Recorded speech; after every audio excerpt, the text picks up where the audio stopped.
Hello viewers, welcome to Afterthoughts. Today with us we have a special guest, political analyst Muhammad A. Arafat. Mr. Arafat, welcome to our show. Thank you. So in Afterthoughts we discuss the current affairs, and today now the burning issue is the caretaker government, and the government is trying their best to come up with a solution. And today we have heard the main opposition chief Begum Khaleda Zia opposing directly and against all party government for the poll time, and they're saying no party. So what is your take on it? What was the expected reaction from the, what should have been the proper reaction from the main opposition? See, what I think is they should have reacted positively, and because in the speech of the Prime Minister we saw the indications of getting into a free and fair election, and also many of the indications were there which could have been capitalized on the part of the opposition, and they could have taken it positively and engaged themselves into a political dialogue, which was also the proposal of the Prime Minister. She didn't make everything clear. Like many of the politicians were saying that she hadn't made anything clear. Of course she didn't. If she had made everything clear, then why would there be any options for further dialogue? So that has to be, the rest of the things has to be resolved through dialogue. And democracy is all about dialogue and discussion. That's what we know. But apparently our main opposition, they don't seem to want to get into this democratic process of dialogue and discussions. They probably want to resolve it on the street.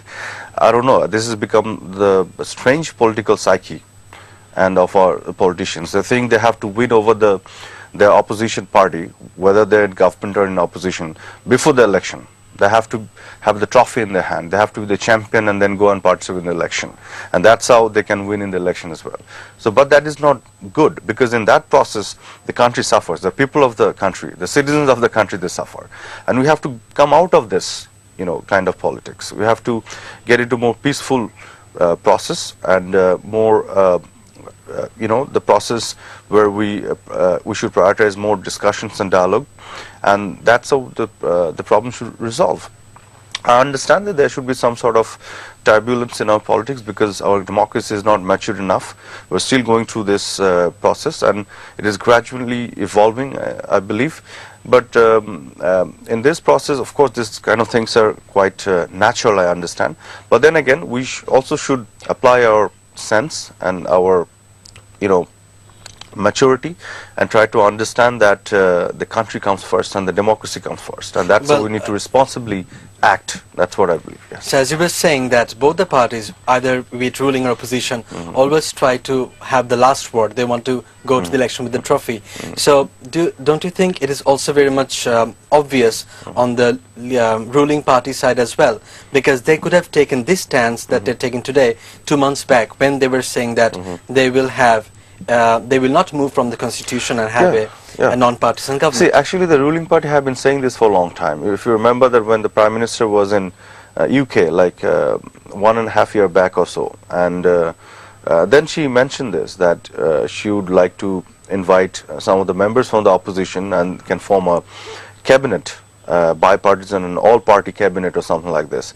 And she indicated this even before that also, even in Bangladesh, in other occasions she mentioned this.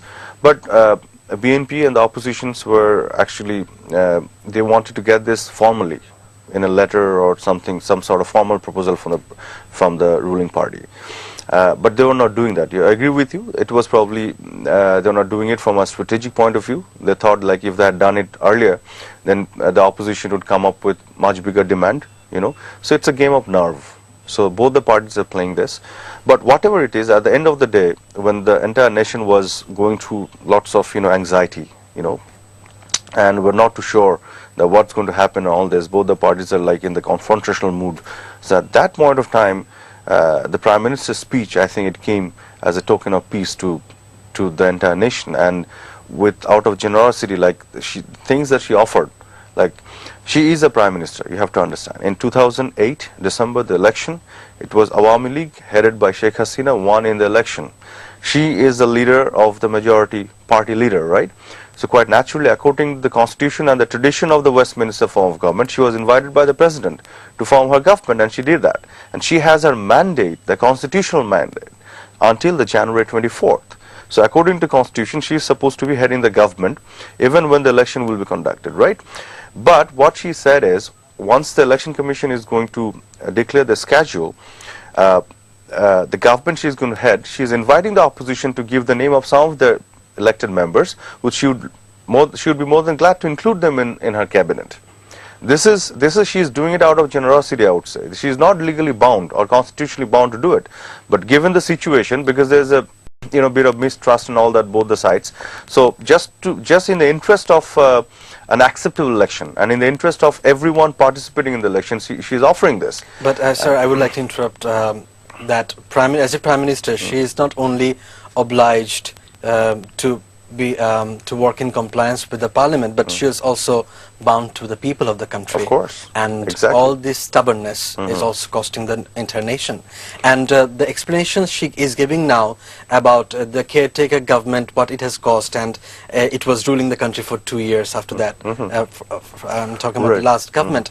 This explanation comes up now, but before that it was only her persistence about sticking to the constitution. She could have also communicated this fact to the countrymen. Yeah, she did that. She even today also she is sticking to the constitution. See, one thing also you need to be I mean, think the entire nation should understand, and I'm sure that many people do understand that, but some people don't, and some people don't want to understand, which is, what do you mean by constitution? The basic principle of constitution. It is not only the amended constitution. Many people say that the constitution has been amended. So you re-amend it and, do it whichever the way the opposition wants it, and then that will be constitution again. So you go by that constitution. No, that's not what it means. The basic principle, the foundation of the constitution, the preamble of it, it says that this country will be governed by the elected representative of the people, which upholds the very idea of republic, the very basic principle of democracy. That we have to stick to. This is what the Prime Minister has mentioned. And if she wants to stick to that, and then she doesn't have to offer anyone to invite and come on her cabinet. But she is doing this for the interest of the country. That's what I'm saying. She's being generous in this. And there's no way that you can come up with a non-partisan government. Those who are proposing that, those who are promoting it, I think they're an anti-democratic force. They're not doing it in the interest of democracy. You cannot just accept it, especially with the kind of bitter experiences that we have in the past 3 terms, I would say. So we have to move forward. We have to reach to that level of democracy that is being practiced in the UK or in the US or even in India, in our neighboring country. So there has to be ice-breaking, point there.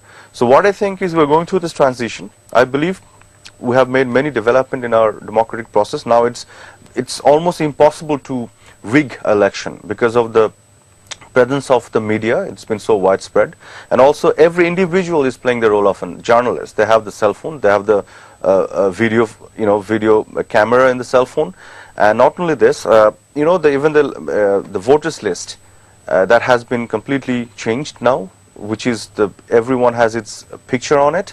So there's no way we can have a fake voters on this. Then you're and also there's a lot of international pressure. International pressure, and there will be so many international observers will be here on the field on the day of the election. So there's no way we can do it. And also you have to look into the intention, something that the Prime Minister emphasized, if you remember. She said she requested the leader of the opposition to value her intention, her honest intention. That is very important. Let me tell you this. Now the opposition is saying that they wanted to go back to the 13th Amendment, which has been completely declared void by the court, Supreme Court, right, the highest court. So they want to go back there, the caretaker government or something. So this 13th Amendment, do you think that if we go back to the 13th Amendment, all problems will be solved? No. As long as you don't have the honest intention, nothing will be solved. At the end of BNP's last tenure, during 2006, when we were going to have the election in January 22nd, if you remember, on 2007, right? We had this 13th Amendment in the Constitution. But that could not ensure a free and fair election. Okay, if we come back to now what the government has proposed, and still BNP is not ready to go to talks. So can it be linked with BNP's? Can this be seen like the government is not being able to create a congenial atmosphere for the main opposition to come forward to hold talks, and we also see see. a ban being put for holding public rallies. Mr. Arafat, as we were discussing about how is the Prime Minister creating a congenial atmosphere for the main opposition to go sit for a dialogue regarding the proposal she made for the poll-time government. Now, before going to that, I just want to refer back to what I was saying before the break. Like in BNP's last tenure, during the end of this tenure in 2006, then there was election was due on 2007 January 22nd, Yes. and we had the third amendment, the caretaker government, but they couldn't hold an election. Then we went into the process of depoliticization for 2 years, right? Why did it happen? Why didn't this third amendment could ensure a free and fair election? Because it lacked the honest intention. So this is where we were stuck. You have to understand, and this is exactly what the Prime Minister said in her speech. Yet believe in our honest intention. And how do you believe in that? Look at the track record of our last 4.5 years of all the elections that's been conducted. You have to see that. So this is what I'm trying to say. It's not only the amendment or a particular system of government can ensure it, right? Coming back to your congenial atmosphere, whether Prime Minister were able to do it or not, she is a politician. She has to go by certain, political bindings and all that. Of course, she has some certain obligations. She has What to kind follow. of obligations? I'll tell you. She has to follow certain the strategies as well, right? But then again, government strategies or political political. or party She is strategies? the Prime Minister and also the leader of her party, right? It's both the thing. I mean, it's two different entity, but then again, it goes together, hand in hand, you know it. But then again, even after all this, I would say, if you go back to her speech again, what better she could have done, better she could have offered, you tell me. The better than this could have been done is the only thing, which is inviting BNP come and take over the power, go to the government. And then only they would be happy and they wouldn't reject it. What about is this possible? But again, as she is saying, all-party poll-time government, Yes. and here she did not mention directly, but we have seen the Forest Ministry minister said that Prime Minister Sheikh Hasina will be leading that Yeah, of poll-time course. government. She doesn't have to mention. See, look, many other people were raising this. It is no point raising this question. Why does she have to mention it? It is by default. It is, see, as I said, in 2008 election, she won the election. She has the mandate from the people. It is not like the military ruler or some other people coming onto the the power just out of the blue. She was elected Prime Minister. Her mandate is till 24th January. It is going to be her cabinet, according to the Constitution. It's a legitimate cabinet and legitimate Prime Minister of this country. She's offering it to the opposition and inviting them to to be on her cabinet. There's no question of she not being in as the Prime Minister. See, if you follow the Westminster form of government, the President is supposed to invite the leader of the majority party to form the government. And she is the leader of the majority party. Who would be the Prime Minister if she is not the Prime Minister? Who the President is going to invite? And now tell me one thing. Now, if you are saying something like this, that it's because Khaleda Zia, leader of the opposition, who has 35 members in her cabinet, I mean from her party in the parliament, she is saying that she doesn't want Sheikh Hasina. Where? On the cabinet where she is a majority party leader, who has the mandate till 24th January. So if you have to go by what Khaleda Zia wants it, who is a minority party leader, and not who is the majority party leader, then Sheikh Hasina should quit and say, okay, you guys go ahead and do the election. I'm not going to participate in the election, being the largest party in this country. So do you think this election is going to be acceptable? So you cannot just act like this, what the opposition is doing. You have to engage. Do not reject outright what's being offered. Because she has clearly offered that as an all-party interim government as opposed to their non-partisan, non-party caretaker government.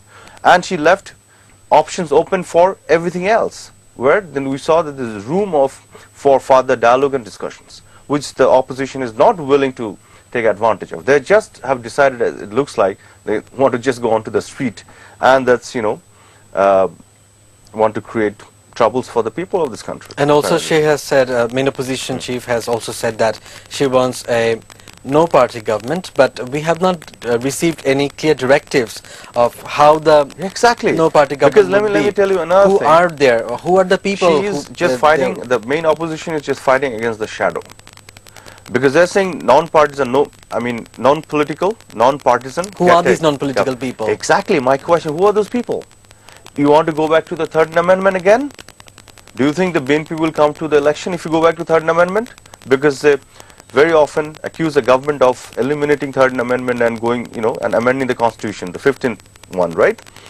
So go back to Third Amendment. Hypothetically, what would be the situation? Who would be the chief of the caretaker government? Justice ABM Khairul Haq is going to be the chief advisor, according to if you go to the Third Amendment. Do you think BNP will come to the election?